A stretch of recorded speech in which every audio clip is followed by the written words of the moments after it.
this position between the lines. And where he was just over this hill, where that gentleman is standing, was an edifice known as Coon Skin Tower. Lieutenant Foster, who had found a kid's coonskin cap and put it on, wore it for the rest of the campaign, thereby earning the sobriquet Coonskin Foster, built, and there's an argument whether it was logs or railroad ties, but he built a tower right just over the cusp of this hill, and from it he could hold up a mirror at the 3rd Louisiana Redan. You can just see the top of a red sign up on top of this hill. You're as tall as I am, the rest of you just where I'm pointing, right over there. And he would sit there with a mirror and watch the parapet of the 3rd Louisiana. So he'd stick up, he would pop up, shoot, and would come back down. Well, the story is Grant went over and he went up in Coon Skin's Tower to look over at the 3rd Louisiana, kind of see what was going on inside the line, to get an idea of what the condition of the Confederate defenders were. Grant did not dress opulently, so there was no clear indication that he was a major general while he was up in that tower, and he actually exposed himself, but he was clearly a Union officer. According to the story, a Confederate sharpshooter saw him, but just before he pulled the trigger, he hollered an epithet, shall we say. He spoke in an unkind and obscene manner towards the officer he was about to shoot, and the Confederate officer, hearing this, locked his heels and gave him a butt chewing. It's okay to kill him, he's the enemy, but he is still an officer, and you do not speak in that tone of voice or in that manner of speech to an officer. So when he got done chewing out the sentry, Grant had moved. So there was a chance actually to have killed Ulysses S. Grant right over there about mid-June of 1863. And but for a cuss word. One of the things I love about history is so many huge events turn on some little minuscule, seemingly meaningless thing at the time. But yep, Grant was actually this far forward. To finish your question, he was right over there at Coon Skin Tower about 2 weeks or so before the surrender and would have been shot, but the sniper cussed at him before pulling the trigger.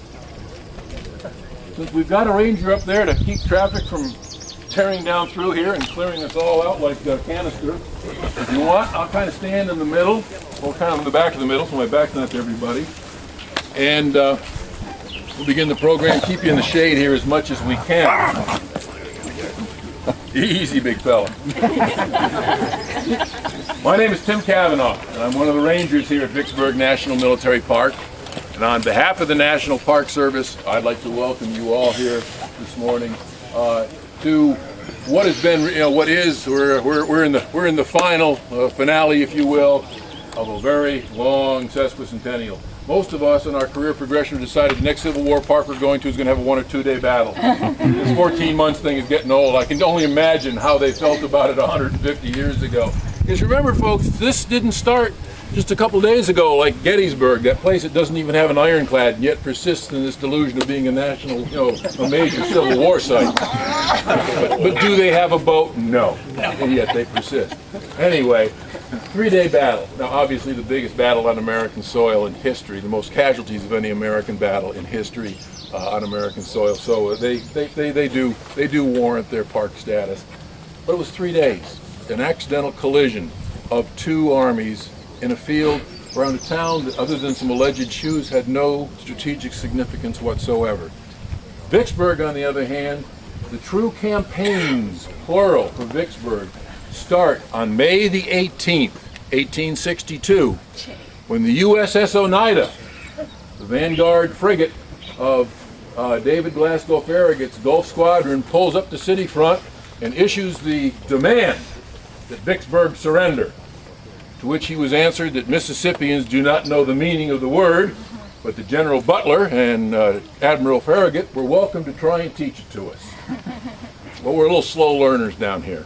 It took us 14 months to get full comprehension of the meaning of the word. It took them 14 months to teach it to us.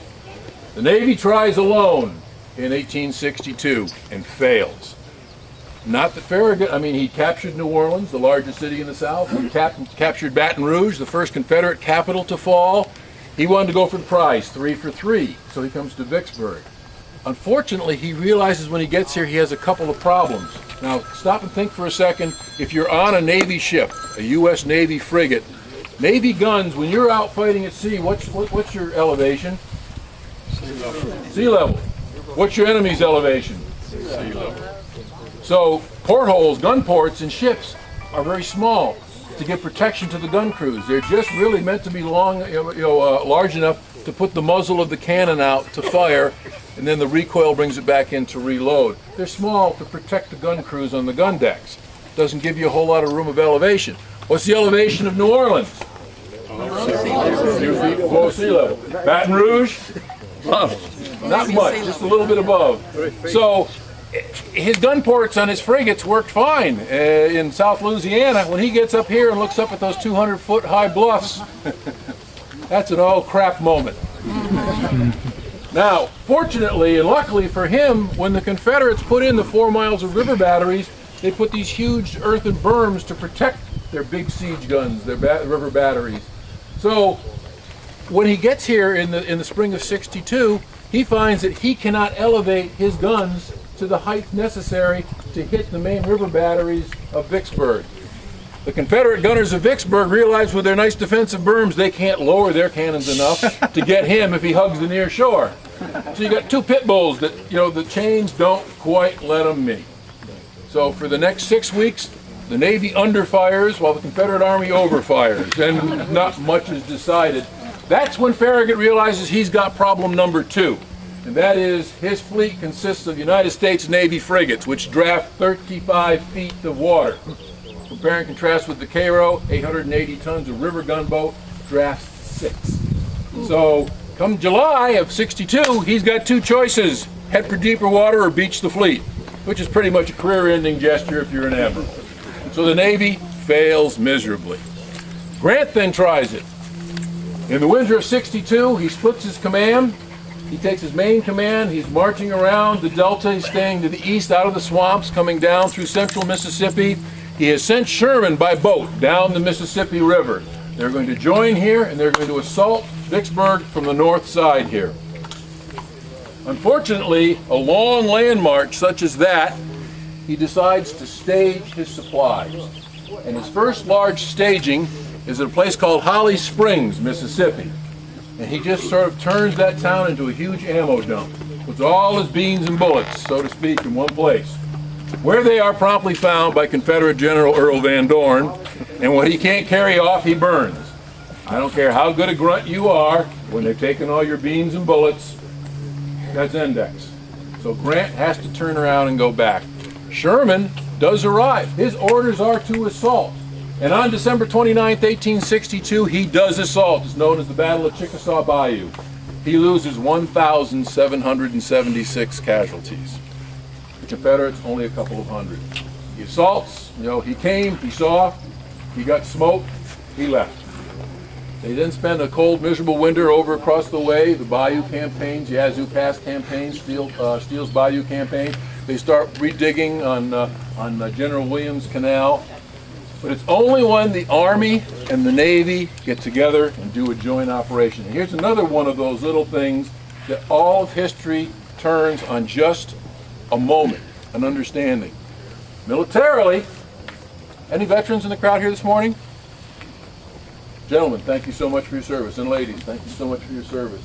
Those who spent time in the military understand that an Army general cannot tell a Navy admiral to do diddly squat. Their first common link in the chain of command is the Secretary of War in Washington, D.C. So Ulysses S. Grant has to go to David Dixon Porter and say, hey, Dave, if you're not busy in the next couple of weeks, could you do me a favor? Sure, Sam, no problem. What do you need? I need you to run the fleet past Vicksburg. Really? Yeah, that wouldn't be any problem. Just risk my entire command, my entire fleet going by, and basically those big large guns, you were 8 miles in the kill zone, is what we would call it today. His whole thing had to say, well, yeah, sure, so like if I decided to be crazy enough to do this, what exactly would you want me to do it for? Well, here's my idea. I want you to get your boats south of Vicksburg so I can march my army through the swamps of Louisiana, and we'll do, combined, the largest amphibious operation in the history of the world since Xerxes the Persian invaded Greece, and we'll do it 400 miles behind enemy lines with enough supplies to keep my army going for 6 weeks because I'm not having another Holly Springs. Any questions? If you were Porter, what would you say? You're crazy as an out rat. Just saying. Just saying, sir. Just saying. He looks at it and says, you know what? It might work. It might work. But his caveat to Grant was, if I get my ships past Vicksburg, you best get your troops down there, because it's one thing to run the gauntlet with the current of the Mississippi in April. It's something quite again different. Do it against the current. Once my boats are south of town, they are south of town. Well, 2 assaults and 47 days of siege later, and actually 5 battles.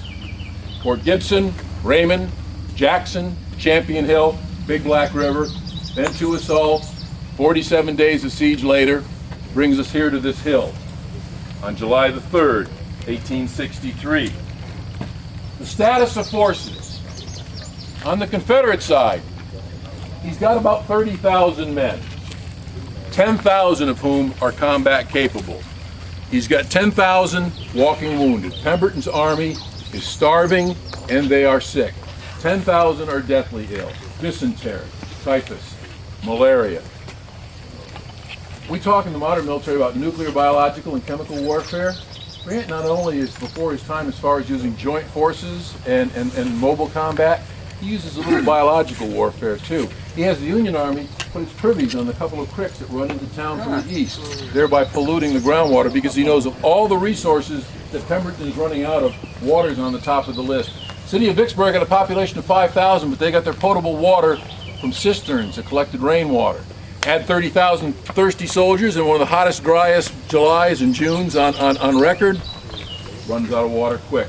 Not only that, he realizes there are only other possibilities, the Mississippi River itself, so he gives the orders that every dead Union Army mule and horses be put on a wagon, brought north of the city, and thrown in the river.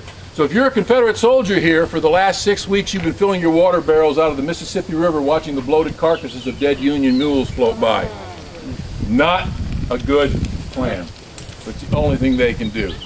So by this point, they are sick, they are starving, they are running low of every supply. It's gotten to the point where an enlisted man has actually written a letter to General Pemberton, which basically, it's a very flowery letter, but it distills down to, if you can't feed us, you need to surrender us. Once you get yourself, and this was, it really earned its nickname as the Gibraltar of the Confederacy. This city was impregnable. Vicksburg never fell to assault. Once you do get yourself bottled up in even the best fortification in the world, there are only 2 ways this story can end: relief or surrender.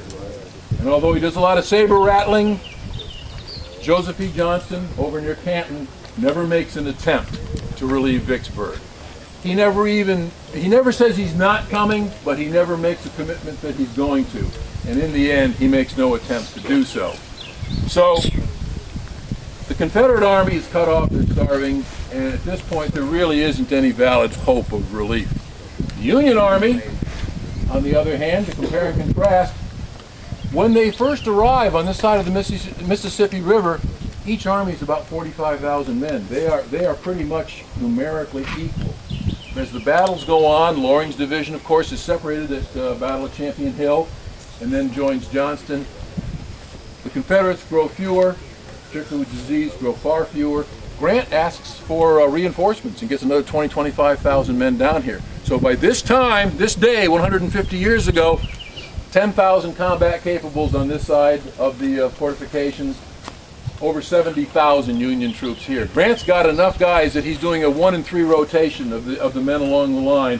He spent 1 day sharpshooting and manning the fortifications, next to back in the hooch, or the shebang as they called them in those days.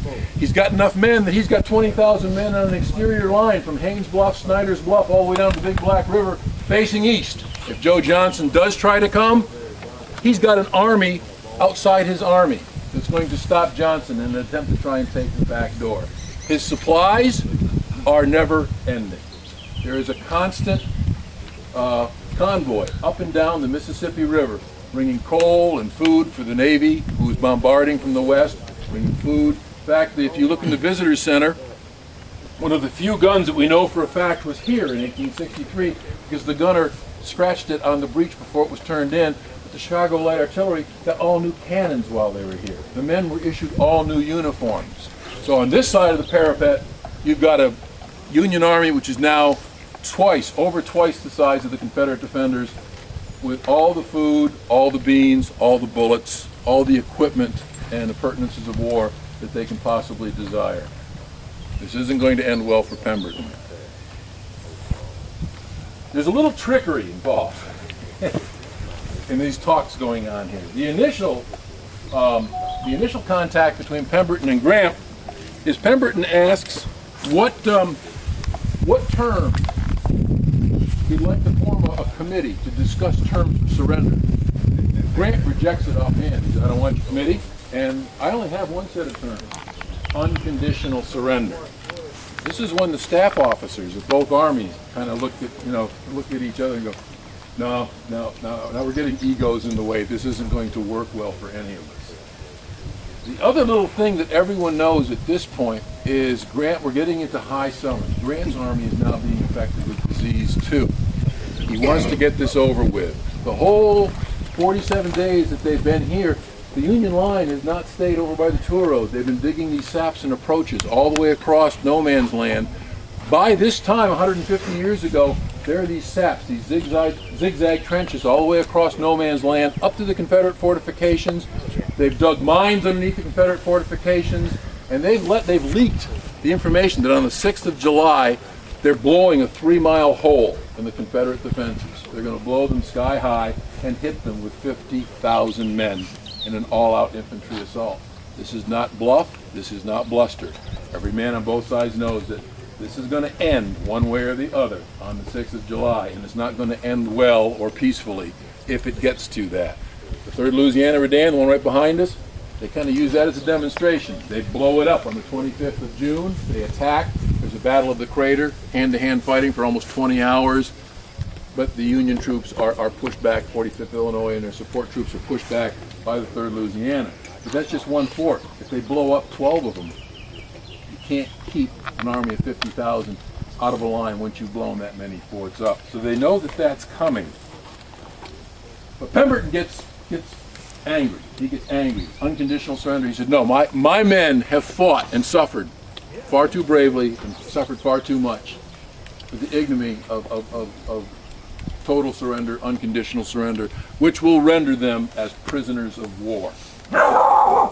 Grant's staff goes to him and says, sir, not for nothing, but if you capture them, if you take Pemberton's army as prisoners of war, you have 30,000 sick, starving prisoners. You, sir, will have to cure them. You, sir, will have to feed them. You, sir, will have to guard them.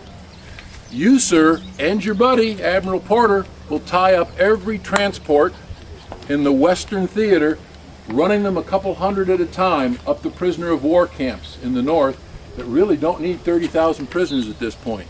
So first of all, you need to talk to Admiral Porter and feel how he feels about being taken right off the chessboard of war, because that's what you're going to do to yourself, sir. You're going to turn the Army of the Tennessee, the Union Army of the Tennessee, into a giant provost guard. Grant just thinks, on the cusp of my greatest victory of my career, I don't want to take myself off the chessboard. That's a very bad move. So they said, well, what if we parole them? So Grant and his staff are saying, sir, go with the parole. That way the Confederacy still has to feed them and chase them down. And trust us, half of these guys, if they can get home, they're not coming back. They have suffered. They've seen enough war. They just want to go home. They really just want to go home. So, but that makes it the Confederacy's problem, not ours. Meantime, General Pemberton's officers say, sir, no, we don't really want to be prisoners of war, and no, we don't want the ignominy of unconditional surrender. But at this point, terms are immaterial, because we know what's going to happen in a couple of days if we don't surrender, terms or no terms. Pemberton holds a council of war this evening. They talk today, they have a council of war, at which point he puts the question point blank to his officers. We have one other option to consider, and that is, can we make a breakout? Can we break through? And he goes and he talks to each one of his staff officers, each one of his division generals, and they all report, and the consensus is that no. Even if we could get the 10,000 men who are combat capable to break through, we've got to break through 70,000 Union soldiers and then do a water crossing under fire across the Big Black before Joe Johnston can come help us. There's no way we can fight our way out of the city, through Grant's army, make the river crossing, and get to safety east of the Big Black River. So, based on that, the decision is sent to General Grant in the wee hours of the morning that they will accept the amended conditions, that the men will be paroled.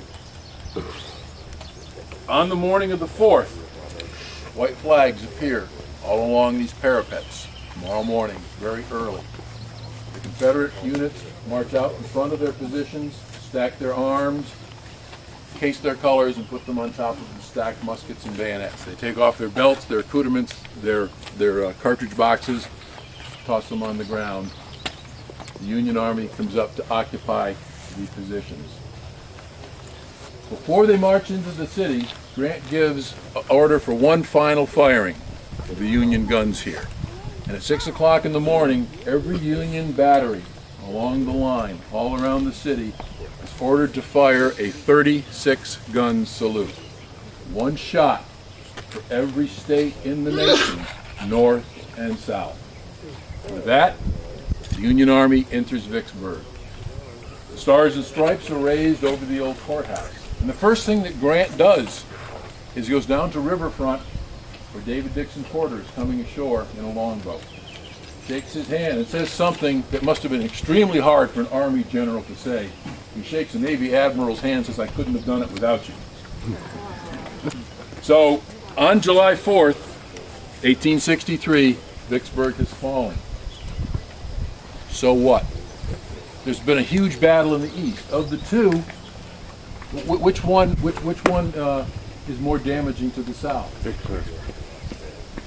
Correct answer behind me. Of course, we're a little prejudiced here. Vicksburg. Let's look at it for a minute, ladies and gentlemen. Gettysburg has no strategic value.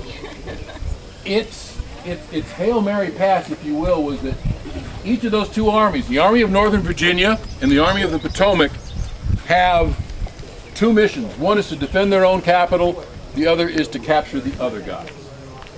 If Lee was able to destroy the Army of the Potomac in the hills of southern Pennsylvania, there was nothing and no one to stop him from marching up Pennsylvania Avenue and delivering the conditions of Southern independence personally to President Abraham Lincoln.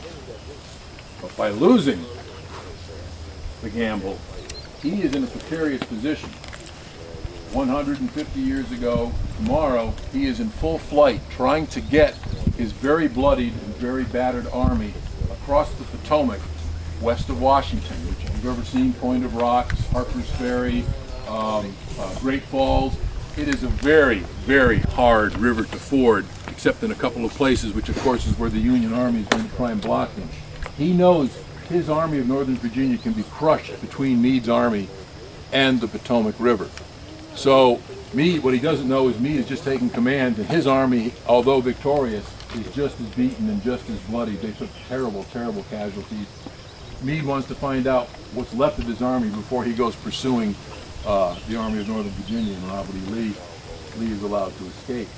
Lee's army goes on to fight for another year and a half. The Army of Northern Virginia, although bloody, survives and continues the war for Southern independence until April 1865. So, net gain for the Confederacy from Gettysburg? Nothing. Net gain for the Union in Gettysburg? Well, it didn't lose the war. On that single day, it didn't lose the war. And that's a good thing. You know, we put that in the win column. Let's look at Vicksburg. Army of 30,000. It's taken off the chessboard of war. Eventually, 5,000 of them will go back into the war later on. 25,000 just plain go home and say, you know what, I'll wait for the phone calls to get exchanged. Oh, that's right, they haven't invented it yet. Oh well, they know where to come look for me somewhere in Texas. They go home, they stay home. 172 cannons along these fortifications. That's 12% of all the artillery Jeff Davis owned. Gone. 70,000 brand new British Model 53 Enfield rifles captured. Not only what Pemberton's men had, but there was a huge depot downtown full of them because this was the crossing point at the railroad. He loses an army, he loses all the equipment for an army, and he loses the states of Texas, Arkansas, and half of Louisiana. They're gone. Not only are they not going to be able to get the men, the replacement troops, the food supplies, and all the support that was coming from the West, even to the Eastern Theater, but people understand the importance of the Mississippi River. What gets overlooked sometimes is the importance of the railroad that still runs through town. There were only 4 trans-Confederate trunk lines in the beginning of the war. They didn't have the technology to bridge the Mississippi River, but there were ferry points, and those were Memphis, Vicksburg, Baton Rouge, and New Orleans. In 1863, those are all in Union hands except Vicksburg. Tomorrow, 150 years ago, that final lifeline from the West is cut. Not only for all those supplies, men and food stuffs from the West, but also at that point to get around the Union blockade. British and French ships are landing in Matamoros, Mexico. And supplies are being shipped up through Texas, over to Shreveport, put on the Shreveport and Vicksburg Railroad. So that's why all those nice new Enfield rifles are here. They're on their way from London to Robert E. Lee. They don't make it. A bunch of happy Union soldiers throw away their old Model 46 Harper's Ferry and go, cool, a rifle. This is a good thing. In the assaults, it was, we always think about, Willie Yank has the brand new Springfield, Johnny Reb went to war with the squirrel gun. Out here in the West, Johnny Reb had a brand new Enfield, 450-yard maximum range. Willie Yank had a smoothbore, about 25-year-old smoothbore with an effective range of 100 yards. So imagine running across those fields with a gun that goes 100 yards, with a guy shooting at you can reach out 450. So when they leave, it was like, yeah, well, old Bessie's done me good. I'm taking this puppy with me because it's so much better. The Confederacy can never recover militarily from the loss here at Vicksburg. Yes, the South will go on to fight for another 18 months, give or take. But from this point on, they understand. They've lost, as Jeff Davis called it, the nailhead that holds the two halves together. They've lost the entire western half of the country. They cannot, at this point, incredible Union blunder, which was a very good possibility based on the track record up to this point, unless the North really screwed up, the South could not win a military victory. What they could do was make the North pay so dearly for every inch of southern soil that the northern population finally just says, you know what, forget it. Enough. And vote out the Lincoln administration in the election of 1864. And if you study it and you look at it, that's precisely what they try to do. Make the North pay for every inch. Try to get it where just finally the northern population tires of the fight, tires of the blood, tires of the sacrifice, and says let them go. They vote out the Republican administration of Abraham Lincoln and vote in a Democratic or a Copperhead administration in the election of 64. It doesn't happen. And by not happening, history is as it was. What I'm going to do now is we'll go ahead. You guys are the stage, you got the full version. This afternoon, probably not so much. We're going to go ahead and let our generals take a break. And like I said, they've all studied their part, but we'll get over here again in the shade and on some level ground that everybody can get access to. And I'll be here to answer any questions you might have. In fact, we can start. You can start playing Stump the Chump while they're coming down to get closer to you.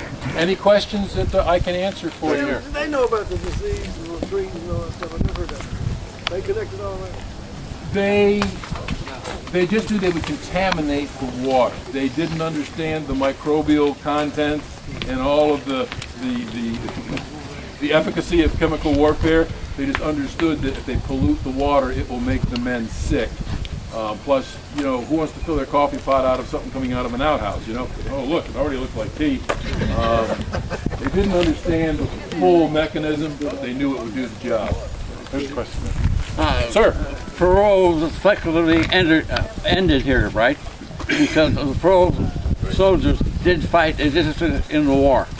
The parole, how it works, sir, parole at that time, and this was actually the last major use of a parole in the Civil War, was you were given a very important piece of paper that said that you were paroled and you hereby, upon your honor, promised to not go fight again until you were exchanged for an enemy soldier. And they had this grandiose plan, you know, one private was worth one private, one sergeant was worth 5 privates, one lieutenant. They had you could exchange everything up to and including a regiment for a regiment. It was given at a time when personal honor and honor was a big thing. If you signed that parole and put yourself on honor, most men would not violate that. It also, to the private soldier, was a very important piece of paper, particularly if you were from the West. We have people come here all the time saying, you know, great-grandma used to tell a story about her dad, after Vicksburg surrendered, grabbed a log and swam the river, and walked back home to Texas or Arkansas. That sounds a little far-fetched. I said, I would. You know, I'm that pain in the butt private when they call us up and said, okay guys, here's what we're going to do. We're going to meet down at the Big Black River for a little bit, and then we're going to march over to Demopolis, Alabama, where you guys are going to stay in a parole camp until you get exchanged, go back to the battle. Excuse me. What, Kavanaugh? Y'all got any more food over there than you had here? No. Any other questions? Yeah, excuse me. What? You got any more medicine over there than you had here? No. Now would you stop? Heard enough, sir? We're good. Look at the log, look at the river, go, yeah, I can do this. I can get across this river. They got to come looking for me. So yeah, if the family folklore is that great-grandpa grabbed the log and got across the Mississippi, I would have. And apparently an awful lot did. If only 5,000 made it back into the ranks of the Confederate Army. Most of them at this point, you know, they had had their war. They had seen the elephant. They had fought. The Confederate defenders of Vicksburg never lost the battle. They did, their effort can only be described as superhuman. I cannot believe, and looking at the war, anyone who comes to me, and I'm a Yankee, in fact I'm a New York Yankee, the worst kind. Anyone ever comes to me and tries to tell me that the Confederate Army was not the best light infantry and best cavalry in the history of the world, I'm going to have to smack them upside the head, because they were. And they've not been suppressed in those capacities. Artillery, a lot of math. Us machinists from the north are a little bit better with cannons, although not me, I'm a mathematical idiot. But Johnny Reb was an incredible soldier. And the Confederate soldiers who defended this city, 47 days, ladies and gentlemen, of living hell. Men suffered. General Bowen is up here negotiating 150 years ago today. He is dying of dysentery while he's talking to General Grant. He dies a couple days after the surrender. That is the level of dedication and of suffering of the defenders of Vicksburg. An incredible effort put out by them. In the end, history goes against them, and it goes against the Confederacy. But it is not for lack of valor, and it is not for lack of crime. Sir? Did Grant have food distribution points in the city for the women and children and soldiers there? When they come in, the first thing, and it's funny if you read the diaries, the Union Army comes marching in. They're the conquering army. When they looked around and they saw the faces on not only the Confederate soldiers, but on the civilians, there's no cheering, there's no taunts. They reach into their haversacks and start giving away food to the Confederate soldiers and to the civilians. They get down and find out that, and again, you know, you don't give away all your food. There was an incredible amount of food left in the city. You look at it in tonnage of this and thousands of barrels of that, it seems like a lot, but 30,000 men go through a lot of food, even if you cut their rations twice. But probably the first thing Grant does is throw open the storehouses and distribute all the remaining Confederate food, and then brings in Union food. So about the first week or so, he makes sure that these guys have got medicine and they've got food in the civilian population, and that becomes one of the jobs of the provost marshal when he's given command of the city, is that he has to make sure that the civilian population, you know, gets food and potable water and stuff. Vicksburg is now the responsibility of the United States Army. And, you know, talk about, Vicksburgers are still a little sensitive about July 4th. How many cities have the dubious honor of saying they got pounded by the U.S. Navy and the U.S. Army for 46 days? But they are also, between now and the end of the war, what is their status? They are an occupied enemy city. They are under the control of the United States Army. They're like Berlin in 1945, except the provost troops. Of course, the one who runs it is the provost marshal. He's the chief of police, as it were. His troops, here in Vicksburg, 30,000 black troops enlist, former slaves. And if you look at the 2 years of occupation, and actually even after that in Reconstruction, the occupation troops that are here are United States colored troops. So talk about a huge change in the paradigm. The former slaves of Vicksburg are now the military, they're the force of the military governor of Vicksburg. Based on the experiments and stuff done here, like the Davis Bend experiment, where they actually take Jeff Davis's plantation and turn it into an ex-slave cooperative, kind of like the first hippie commune in the country, but it works well. They use these programs and stuff here as a model for Reconstruction in the rest of the South. Now, we all understand that Reconstruction didn't work as well as advertised by a long shot. Punitive peace never works. We didn't learn it in 1865. Europe didn't learn it in 1918. Punitive peace does not work, and that's basically after the assassination of Abraham Lincoln. That is what the South has forced on it, is a punitive peace, and it doesn't end well for particularly the black residents of the South after the war. Did Johnston have any realistic chance of relieving Pemberton at any time?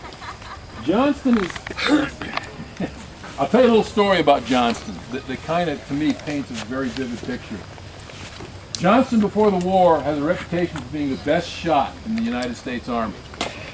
And he and a bunch of his officers are going out hunting, grouse hunting, pheasant hunting, and at the end of the day, one of his fellow officers says, "Joe, I couldn't help but notice you never pulled the trigger." And he says, "You know, fellas, I just never saw the shot I wanted." So by not taking a shot, he maintains his reputation as the best shot in the Army. He generaled the same way. Up until his back is up against the wall in the Carolinas in '64, if he didn't have a slam dunk, he didn't go onto the court, period. And he does an awful lot of talking. I was telling the gentleman here that, oh, you know, if they could only wait a few more days because Johnson was coming. Well, for a guy who swore afterwards he was going to be here by the 6th, come the 4th of July, he hadn't even packed. If you're going on a trip, bringing an army with you, take a couple guys, throw some stuff in the wagon and get everything hitched up. He was in the Canton area. Now, well, and see, that's the other thing. In fairness to him, by that point in time, like I say, Grant's got 70,000 men. He's got that exterior line. They would have had to have had an army of almost 100,000. And he only had what, 35, 40? The figures anywhere from 30 to 40, sometimes a little over 40. So in his defense, the Confederacy never supplies him the army that would have been necessary to do it. But he very clearly, I mean, after the battle, he doesn't want his name associated with the fall of Vicksburg at all. He puts all the blame on Pemberton. There are three statues in this park that are built with federal money. One is the arch that came through on the way. That was money left over from the peace reunion in 1917. The other one is the U.S. Navy monument, because, what group's going to raise a monument to a branch of the Federal Service? The other is the statue of General John C. Pemberton, because no Southern state or veterans organization would raise money to put up a statue to the man they blamed for the fall of Vicksburg. And his home state of Pennsylvania said they'd be damned if they'd raise a statue to a traitor. He literally was a man without a country after the war. The South blamed him for Vicksburg. And in spite of that, he was a 3-star general, folks, a lieutenant general. He's busted back to lieutenant colonel and inspects ordnance for the Confederacy for the rest of the war. An officer is not, at any time he said, you know what, I'm not liking this anymore. Here's my resignation. You can always resign a commission. He does not resign his commission. He stays on. His dedication to the Confederacy is such, he stays until Appomattox as a lieutenant colonel of ordnance. Talk about a slap upside the head. I'd have said, you know what, if you don't want me, just say so, I'll leave. He doesn't. He sticks it out. He really had cast his lot with the Confederacy, and he saw it through and was faithful to the cause and to their army to the very end at Appomattox. Now, while you're speaking about Pemberton, was it also political conviction that he went for the South, or just his wife, which was Southern? Well, here's my theory. Most of them never take, because General Martin Luther Smith is another New Yorker. General Gardner, the commander down at Port Hudson, Louisiana, is a New Yorker. Now, Speaking as a New Yorker, I can understand a Virginian fighting for Virginia. I can understand a Mississippian fighting for Mississippi, as I would fight for New York. But Pemberton and Gardner and Smith had to understand if we got our hands on them, it was a short trip to a low-lying, limb and a nice hempen necktie. So when I got down here, I'm thinking, whoa, what would cause these Northern United States Army West Point trained officers who had taken an oath to uphold and defend the Constitution and the government of the United States to turn traitor to their country, to their cause, to their oath, particularly if they were Northerners? Quick bit of research, and it was very obvious. They'd all graduated from West Point, they'd all come south as young lieutenants, and they'd all married Southern women.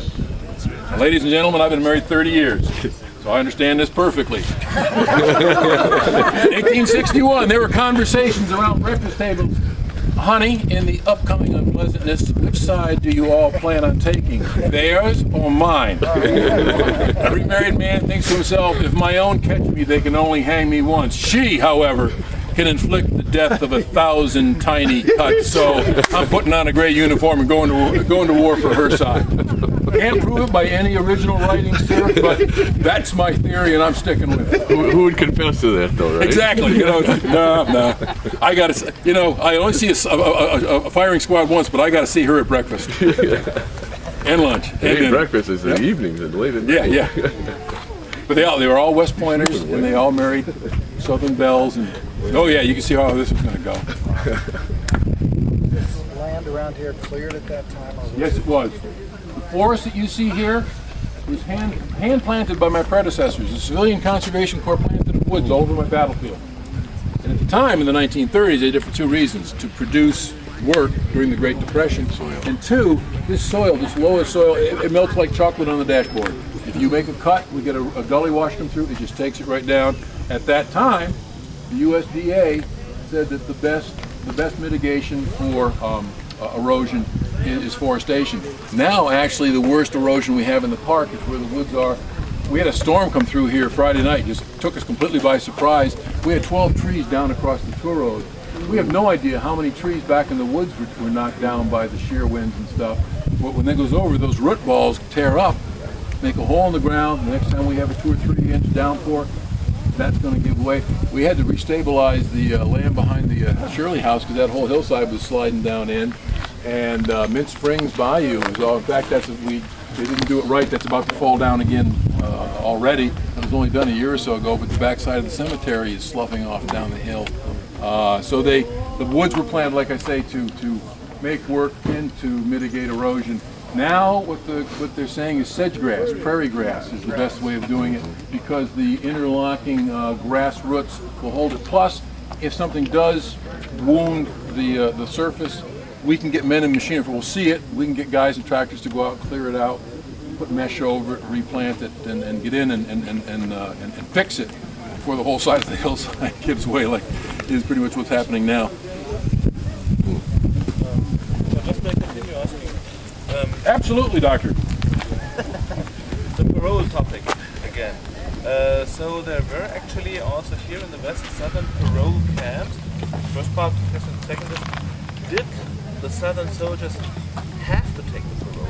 Because I remember from Fort Donelson that some of the Confederate soldiers surrendered there did not choose to sign the parole. Instead, they chose to become prisoners of war, maybe even with the intention that then they can try to fly and enter the Confederate ranks again. And that's exactly what happens here. Good question, good point. A little less than 3,000 refused the parole here, so a little less than 10%. If you parole, like I said, you put yourself on honor that you will not fight. If you don't take the parole, you are a prisoner of war. But it is understood that a prisoner has the duty to try and escape. So if I don't sign any paper and I get away from you, so much for that. It's important, and they've got to think about this. Remember, if you decided that you've had enough war, you're going to want to go for that parole, because if I'm caught in Louisiana or Texas without the get out of jail free card, I'm a deserter.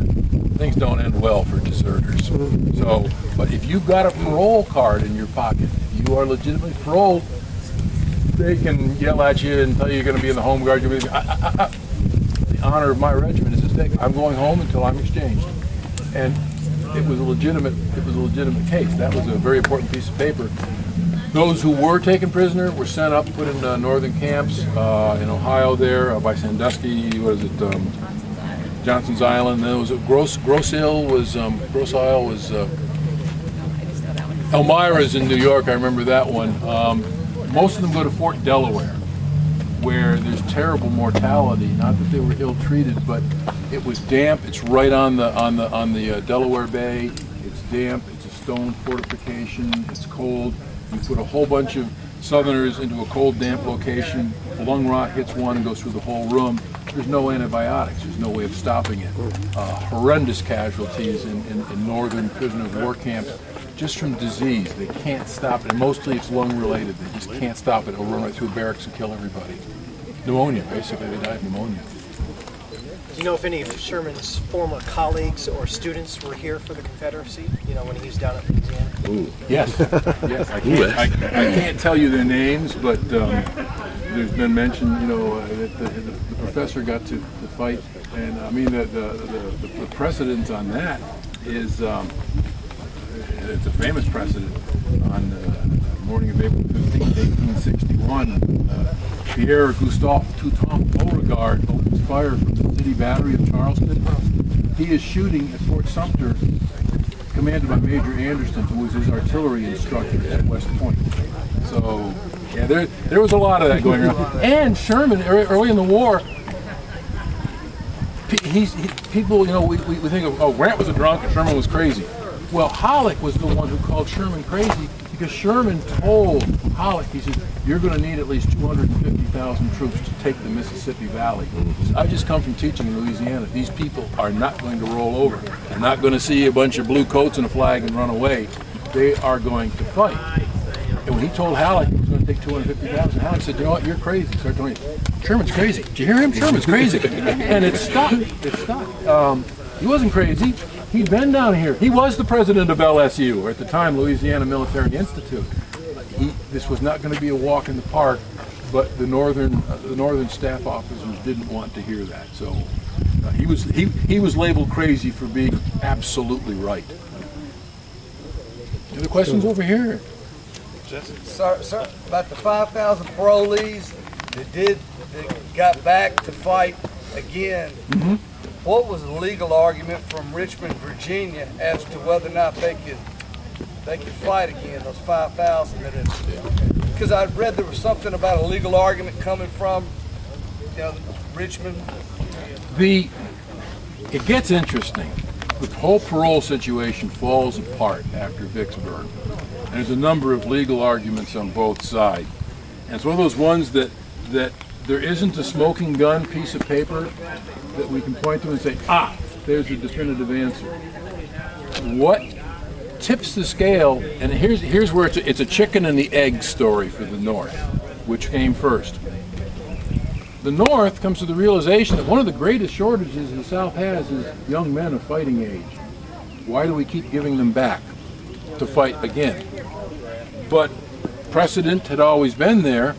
But then the South does something, and this is where the argument comes in. Was this an excuse to do what was strategically necessary, or were they actually, in truth, doing it because of the bona fide legal argument on the table?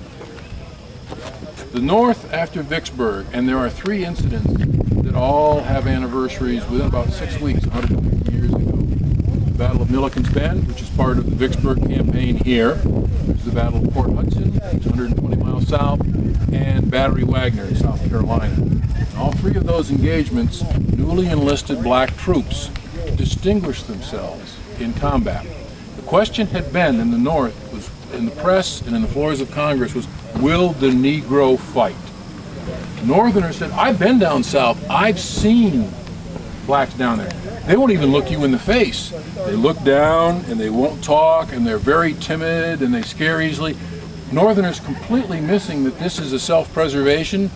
The black man who looks a white man in the eye, or worse yet, a white woman in the eye, that's not a good retirement plan by any stretch of the imagination. They The North is every bit as racist as the rest of the world, and it's not something you can say, oh, the North, the South, the Europeans. Read some of the things the Japanese thought about us in the 19th century. I mean, we were all barbarians. But they look at the timidity as not a self-preservation mechanism, but as a racial trait. They're saying, this is not the material of which a soldier is made. Well, I'll concentrate on Milliken's Bend because it's here. A bunch of blacks had enlisted in the U.S. Army. They were sent to the rear area for training. They were equipped with Lorenz muskets, which were really pieces of crap from the Austro-Hungarian Empire, but we got a good deal on them. And they said, well, we don't know how these guys are going to fight. Let's not give them good Springfields, for crying out loud. So we gave them inferior weaponry. We issued them uniforms. They had not even been taught to drill. They'd not even been taught how to load and fire the muskets. When they are hit with an entire brigade of Texans, the South, when they found out the North was enlisting black troops to fight, was furious. This had long been a Southern nightmare.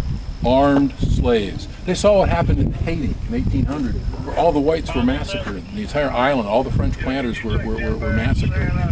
And that was always a real, particularly here in Mississippi, the slaves outnumbered the whites almost 2 to 1. So arming them and teaching them how to fight, that was every white Southerner's worst nightmare. When the Texans attack on June 9th, they're flying the black flag of no quarter. Not only would no prisoners be taken if they are black, but any white troops along with them and any white officers commanding them will be killed on sight, shot or hung. So the attack hits the black troops there. They don't even know, like I say, they've not been taught the 9 steps for loading and firing a Civil War musket. But they know it makes a good 12-pound club, and that bayonet, put it on the end, it does damage. So they stand their ground against the Texans with hand-to-hand combat. Now, it helped to have the USS Choctaw behind them with huge guns raking the levee. Who won the Battle of Milliken's Bend? The USS Choctaw did, in all honesty. But those black recruits didn't know that. All they knew was a bunch of guys coming, and they knew what the black flag meant too. That these guys, if they took them, they were going to be killed. And they figured, well, you know what? Better to get down fighting. The black regiments, the Corps d'Afrique, and the Louisiana Native Guards, the black regiments out of New Orleans that attacked at Port Hudson, were taking 70 and 75% casualties in their assaults, their frontal suicidal assaults on the breastworks of Port Hudson. 54th Massachusetts, the movie Glory, suicidal attack, and every man knew it. 50-60% casualties on that charge, including their Colonel Shaw. It just so happened here at Milliken's Bend there was a court-martial going on. On one of the transports that was up next to the Choctaw, a Union officer had screwed up, and as is the way you do things, you pull them away from the action, away from the men, put them in the rear area. If you're going to try an officer, don't do it in front of the enlisted. But a bunch of senior officers are court-martialing I think he was Lieutenant Colonel, I forget what he did, but he screwed up. When the battle comes up, they all walk up onto the hurricane deck and stand there and watch the Battle of Milliken's Bend. And they watch the 23rd Iowa run away, a white regiment, and they watch the black regiments, the recruits, stand their ground. And one officer wrote back to his family and to friends, I never again want to hear the question, will a black man fight?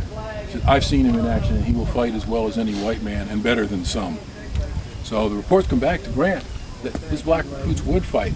Because of that, 185,000 blacks are enlisted into the Army, which is a very circuitous way of getting back to your question. The South says, fine, if you're going to do this, we do not recognize them as soldiers. We do not and will not accord them the articles of war that are applicable to prisoners of war. If we catch them, they will be hung, they will be shot. We're going to invoke the slave uprising laws. Each state had slave uprising laws.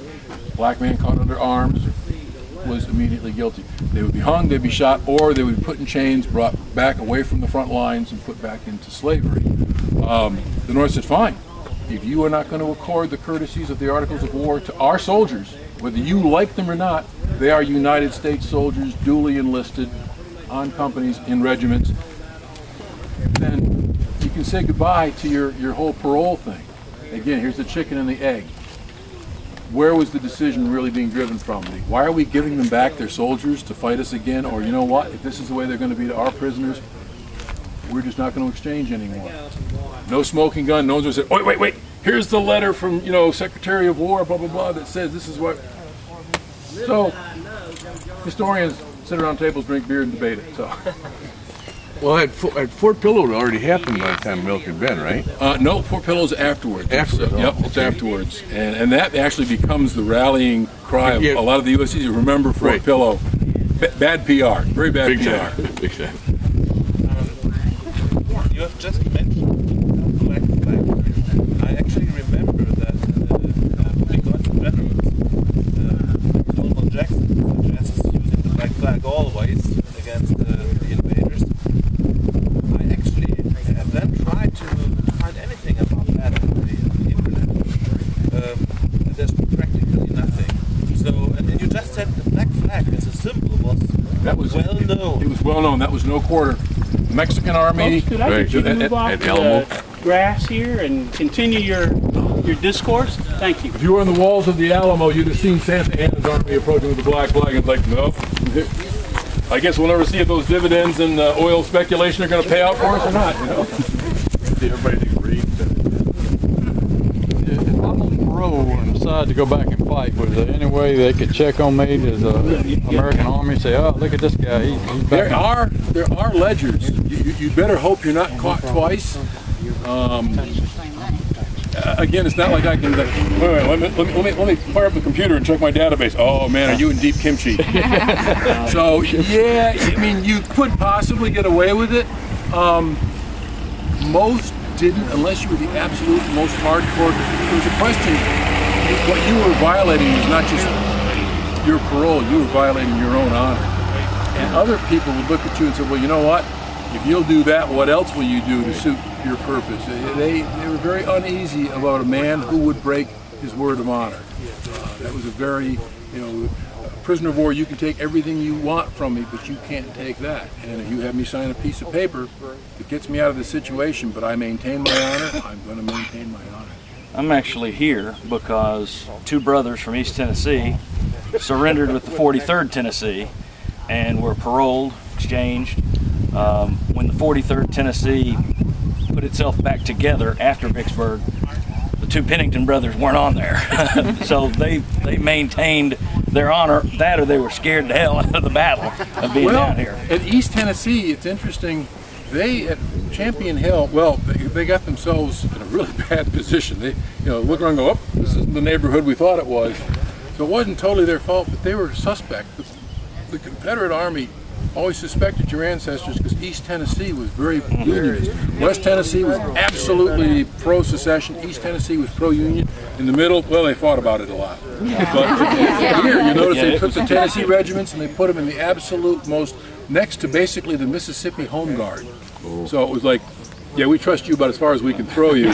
So I'm sure your relatives are going, you know what? They didn't like us anyway. Let's go home. I got a piece of paper. Gets me through the lines. Apparently they threw them in as backup at the railroad redoubt. From what I understand, part of them were thrown in there, and that was all it took, I think. But they wound up, ironically, wound up in a town outside of Knoxville, renamed for its most famous son, Farragut. So a couple of Confederate guys from East Tennessee wound up in a Union-named town. The more you study the Civil War, the more strange it gets. I mean, we have a Union County, Tennessee. What I like, or Union County, Mississippi. The story I like was when Mississippi secedes the Union, the second state, the Southern County of Jones, secedes the state of Mississippi, and sets itself up as the Free State of Jones.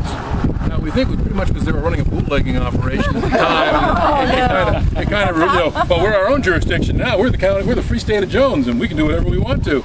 There's some great stories and books out of that. Western Kentucky is really, it's Confederate country. In fact, Bowling Green, Kentucky. Bowling Green, yeah. Yeah, Bowling Green was the center of the Confederacy in Kentucky. But Kentucky is so badly split. I mean, there's Southern Illinois too. Southern Illinois is the same way, and Western Kentucky is real. Some of the big Confederate fighters were out of Cadiz, Kentucky. One of our rangers was, he's out at Bighorn Canyon now, but he was from Kentucky. And he always, a great Civil War scholar. He says, Kentucky chose the Confederate side in 1866. We had a lot of. What happened, and Kentuckians being Kentuckians, and Lincoln and Jeff Davis both being Kentuckians, Yeah. Lincoln understood the people better than Jeff Davis did, because as things are going to heck in a handbasket, Kentucky, Missouri, Maryland are hanging in the balance. And there's a Union Army right across the Ohio River around Cairo, Illinois, and they telegraph back to Washington, "You want us to go in and secure the state?" And Lincoln goes, "No, no, no. You stay right where you are until I tell you to move." Meantime, up from Tennessee, the fighting Episcopal bishop, Leonidas Polk, decides that he will secure Kentucky for the Confederacy and invades the state. Lincoln knew the first army, regardless of what color uniform it was wearing, the first army to cross the border into Kentucky was going to put Kentucky into the other country. He holds the Union Army back. Leonidas Polk invades the state. The governor of Kentucky pleads with Lincoln for assistance in repelling the invasion. Then he telegraphs out to Cairo and goes, "Now you can cross the river. You've been invited." So little things like that, you know. Western Wisconsin had a lot of Confederate sympathizers because they went to Mississippi to settle, and they settled the whole western part of Wisconsin. Indiana, the legislature of Indiana actually has a vote that comes within one vote of recognizing the Confederacy. It's the governor of Indiana that point blank says, "We're staying in the Union if I have to hang all of you." And again, what puts Kentucky after the war into the Confederacy was the radical Republican who was elected as governor. I can't think of his name off the top of my head. I'm having more and more senior moments now, but I'm enjoying them more too, so it doesn't really matter. Morton? Yeah. When you start threatening to hang the legislature, people go, "No, wait a minute. On Robert's rules, I've got them right here. It doesn't mention anything about hanging the guy you disagree with, you know, en masse, you know." I've read some meetings. I wish they'd have been in some. We used to tease Sean, yep, Kentucky chose the Confederacy, 1866. Were you a Korean? No, I was in Vietnam. Well, he keeps talking Kimsha and all that. Oh, no. He Army, says okay. Kimcho. I didn't say Kimcho. I try and keep my military sayings to the clean ones, which greatly limits my vocabulary and anagrams, I have to say.